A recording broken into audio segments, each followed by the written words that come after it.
Bismillahirrahmanirrahim. Assalamualaikum warahmatullahi wabarakatuh. Alhamdulillahi rabbil alamin.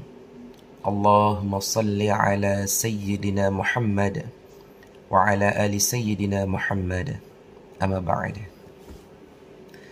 Tuan-tuan dan puan-puan yang mulia, seperti biasa, dimanapun berada insyaallah, mudah-mudahan Allah Subhanahu wa Ta'ala memberikan kesejahteraan dan kemakmuran bagi kami, tuan-tuan dan puan-puan yang mulia. Amin ya Rabbal Alamin. Ada sebuah pertanyaan daripada saudara kami yang mulia. Pertanyaannya seperti ini.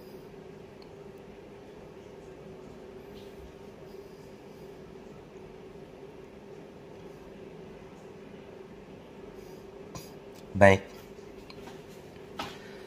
Kang Sukma, mungkinkah seseorang yang terkena gangguan sihir maupun santet ketika diobati bisa mengeluarkan paku dan benda-benda material lainnya seperti seng, kaca, rambut, dan lain sebagainya?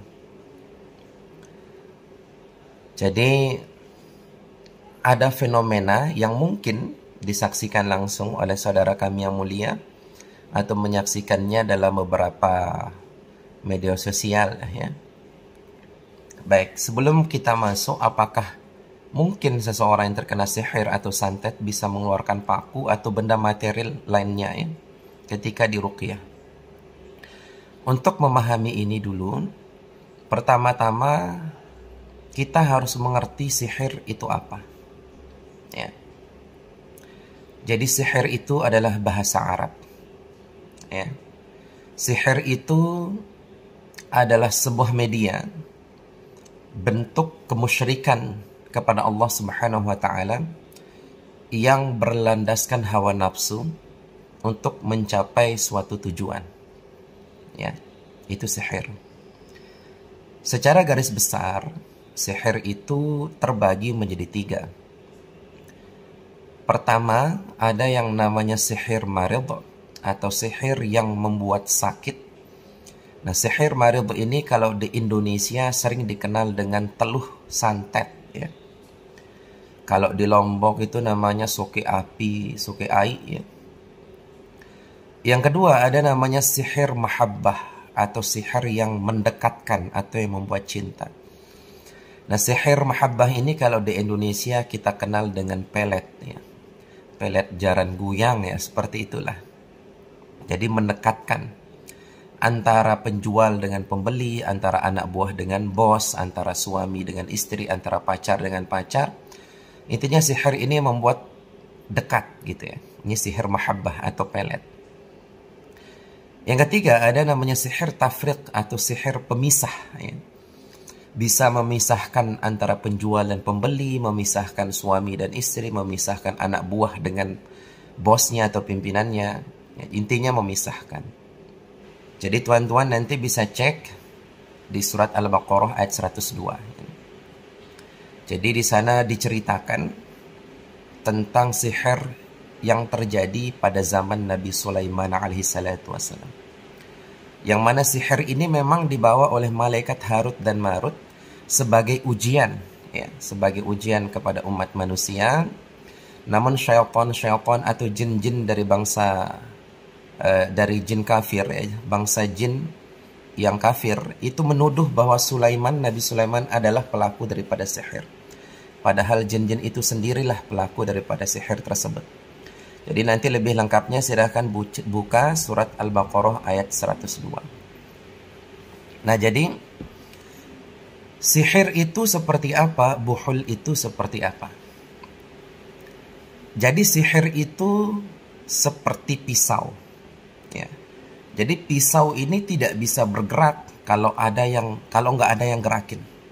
Nah, jadi pisau ini tidak bisa digunakan untuk menyakiti seseorang kalau pisau itu tidak digerakkan atau tidak dikendalikan. Nah, yang menggerakkan pisau ini atau sihir ini adalah oknum dukun. Ya. Nah, jadi oknum dukun ini membuat ritual tertentu untuk menggerakkan pisau ini atau untuk menggerakkan sihir ini. biasanya oknum dukun akan dibantu oleh jin-jin kafir. Nah, jadi jin kafir itu berguna untuk membawa pisau ini kepada objek atau kepada target. Nah, jadi ketika pisau ini atau sihir ini dibawa oleh jin kafir lalu ditancapkan ke tubuh si pasien, lalu antara tubuh dengan pisau ini diikat. Ya, antara tubuh dengan sihir ini diikat. Nah, ikatan sihir ini disebut dengan buhul. Ya, jadi buhul itu ikatan. Nah, jadi yang mengikat itu adalah oknum dukun dengan bantuan jin. Jadi sihir itu ibarat pisau. Ya, jadi pisau itu tidak bisa bergerak kalau tidak digerakkan dukun. Nah, ketika digerakkan oleh oknum dukun menggunakan bantuan jin, jin ini menancapkan istilahnya ke tubuh pasien. Lalu jin ini membuat ikatan atau dukun ini membuat ikatan antara target pasien dengan pisau itu. Nah, ikatan pisau dengan target itu disebut dengan buhul. Jadi ikatannya itu disebut dengan buhul. Baik. Mungkin nggak ketika orang diobati, ya, mungkin nggak ketika orang diobati atau diruqyah itu bisa sampai keluar material-material tertentu? Jawabannya mungkin. Ya. Dari pengalaman saya pribadi, kalau yang muntah paku itu saya belum temukan.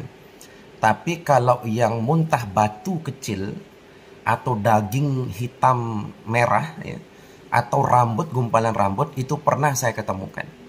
Tapi kalau yang memuntahkan paku itu tidak pernah saya temukan. Tapi apakah mungkin sihir atau jin bisa mengirim paku ke tubuh seseorang? Jawabannya mungkin saja. Ya. Jadi bagaimana jika seseorang dikirimi sihir marid atau sihir yang membuat sakit, lalu ternyata ada indikasi di dalam tubuhnya terdapat paku, maka hal yang saya sarankan yang pertama, jangan paksa untuk dimuntahkan.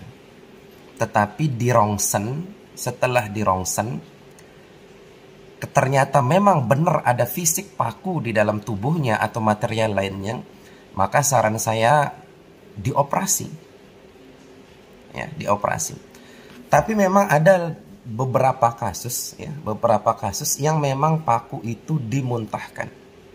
Ya, paku itu memang dimuntahkan. Nah, jadi ini ada sebuah pasien, ada seorang pasien, ya, ini saya nggak sebut namanya, jadi ini silahkan saksi. Ini ada beritanya dan sudah dikabarkan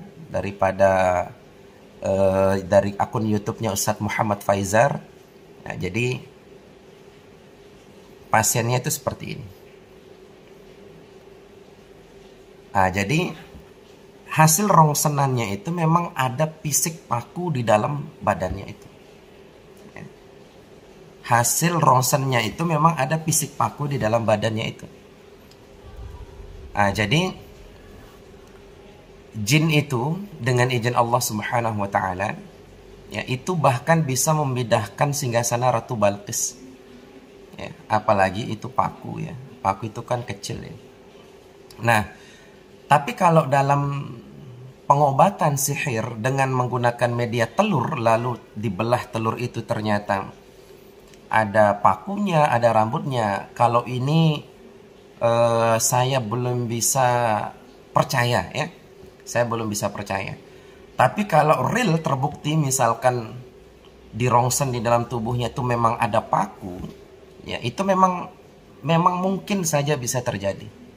Ya. Karena memang goib itu memang benar-benar ada. Sihir itu memang benar-benar ada. Tetapi jangan sampai kita baru pusing sedikit, kita baru demam sedikit, kita sudah mensugesti diri kita itu terkena sihir. Ya, jadi jangan kita langsung mensugesti diri kita. Ya. Jadi kalau kita sakit, ya, datanglah ke dokter. Ya. Apabila dokter bisa mendiagnosa dan memiliki solusi, maka lanjutkan insya Allah. Namun apabila dokter itu bingung menyimpulkan atau mendiagnosa ini penyakit apa dan lain sebagainya, maka silahkan pergi ke ustadz atau habib atau kiai yang ahli sunnah wal jamaah, minta untuk diruqyah. Ya. Karena dalam pengalaman saya banyak juga dokter yang bingung mendiagnosa dirinya atau bahkan orang lain. Ya, jadi kalau bisa didiagnosa, lanjutkan dengan medis. Kalau dokternya sudah mengecek lab, cek ronsen semuanya, lalu dokter mengatakan coba pulang cari berobat secara kampung, itu artinya dokter itu belum bisa menyimpulkan kalau itu penyakit medis. Ya. Jadi sihir itu metafisika. Ya. Sihir itu metafisika. Itulah kenapa ada guru saya mengatakan bahwa manusia itu sakit lewat 4 jalan. Yang pertama, sakit medis, ya, sakit yang berdasarkan medis. Nah, sakit medis ini bisa karena sayatan, benturan, infeksi, jamur, virus, ya, dan lain sebagainya. Nah, maka pengobatannya lewat jalur medis. Yang kedua, ada penyakit non medis atau metafisika. Metafisika ini penyakit yang berasal dari sihir, yang berasal dari gangguan jin. Ya. Jadi penyakit metafisika itu jadi begini. Penyakit fisik itu seperti gula. Penyakit metafisik itu seperti manis. Jadi metafisik itu tidak berwujud, tidak bisa dirumuskan. Seperti kita tidak tahu bentuknya rasa manis gitu. Tapi kita rasakan rasa manis itu atau rasa pahit itu. Ya. Jadi fisik itu gula, metafisik itu manisnya begitu ya. Yang ketiga, ada penyakit yang datang karena azabnya Allah Ta'ala. Nah, sakit azab ini itu nggak bisa diobatin oleh siapapun kecuali dia memohon ampun kepada Allah dan meminta maaf kepada orang yang dia zolimi. Nah, itu sakit karena azab. Ya. Yang keempat, ada sakit karena rahmat. Karena memang Allah merahmati dia. Mungkin dia pernah berdoa di akhir hidupnya atau di masa tuanya, ya Allah ampunilah dosa-dosa saya. Lalu Allah Subhanahu wa Ta'ala memberikan dia penyakit untuk menggugurkan dosa-dosanya. Jadi itu penyakit rahmat. Nah, jadi tuan-tuan, kesimpulannya, mungkinkah seseorang yang terkena santet, terkena sihir, itu bisa terdapat benda-benda material pada tubuhnya? Jawabannya mungkin. Ya. Jalurnya ada dua, bisa karena termakan, ya, karena dia konsumsi atau termakan, bisa karena dikirim, ya, bisa karena dikirim oleh jin. Ya. Terus yang ketiga, mungkinkah kalau ada orang, ada benda-benda material di tubuhnya lalu dikeluarkan mungkin lewat telur, ya, telur digosok-gosok lalu dipecahkan ternyata ada isinya? Saya pribadi tidak percaya, ya, ini mohon maaf ya, saya pribadi tidak percaya karena pertama saya belum mengalaminya, yang kedua saya belum menemukan dasarnya. Ya. Tapi kalau yang memuntahkan rambut itu pernah saya temukan, yang memuntahkan rambut batu kecil itu pernah. Ya. Nah jadi pada dasarnya kita itu hanya berijtihad, hanyalah berusaha. Ya. Sesungguhnya kesehatan dan sakit itu semata-mata ujian bagi diri kita yang datang daripada Allah Subhanahu wa Ta'ala. Jadi mudah-mudahan ini bisa menjawab pertanyaan daripada saudara kami yang mulia. Jadi kalau istilahnya memang diketemukan ada paku di dalam, lebih baik dioperasi. Ya, di ronsen terbukti ada, dioperasi. Ya. Jadi tuan-tuan dan puan-puan yang mulia, kami mohon maaf apabila ada salah kata karena itu datang daripada hawa nafsu kami. Namun apabila itu benar, maka itu datang semata-mata dari Allah Subhanahu wa Ta'ala, tidak datang dari diri kami. Wallahu a'lam bishawab. Akhirul kalam. Assalamualaikum warahmatullahi wabarakatuh.